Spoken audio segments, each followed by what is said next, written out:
Vitamin C ও আয়রনের বিস্ময়কর সম্পর্ক রক্তশূন্যতা দূর করতে দারুণ কার্যকরী। আপনি কি জানেন ভিটামিন সি আর আয়রন একে অপরের পরিপূরক? আমাদের শরীরের জন্য এই দুইটি পুষ্টি উপাদান কতটা জরুরি আর কিভাবে একে অপরকে সহায়তা করে, এই ভিডিওতে আমরা জানব সে সম্পর্কেই। আজকের আলোচনা শেষে আপনি জানতে পারবেন কেন ভিটামিন সি এবং আয়রন একসাথে খাওয়া আপনার শরীরের জন্য অনেক উপকারী। আয়রন আমাদের শরীরে রক্তের হিমোগ্লোবিন তৈরিতে সহায়তা করে। এই হিমোগ্লোবিনই হলো সেই প্রোটিন যা রক্তে অক্সিজেন পরিবহন করে। আয়রনের অভাবে শরীরে অক্সিজেন সরবরাহ কমে যায়, ফলে দেখা দেয় রক্তশূন্যতা, দুর্বলতা, মাথা ঘোরা ও ক্লান্তি ভাব। ভিটামিন সি শুধু ঠান্ডা কাশি রোধে নয়, এটি এক শক্তিশালী অ্যান্টিঅক্সিডেন্ট যা শরীরের কোষকে রক্ষা করে। ভিটামিন সি প্রাকৃতিকভাবে থাকে ফলমূল ও সবজিতে, যেমন লেবু, কমলা, আমলকি, কাঁচামরিচ ইত্যাদিতে। এই দুই উপাদানের সম্পর্ক একেবারেই গুরুত্বপূর্ণ। আয়রন দুই ধরনের হয়, হিম আয়রন যা মাংসে পাওয়া যায় ও নন হিম আয়রন যা উদ্ভিজ্জ উৎসে থাকে। নন হিম আয়রন শরীরে সহজে শোষিত হয় না, আর এখানেই ভিটামিন সি এর জাদু।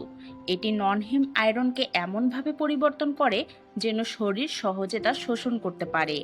আপনি যদি পালং শাক বা ডাল খান আর তার সাথে লেবুর রস খান, তাহলে সেই খাবার থেকে আয়রন শোষণের পরিমাণ দ্বিগুণ হতে পারে।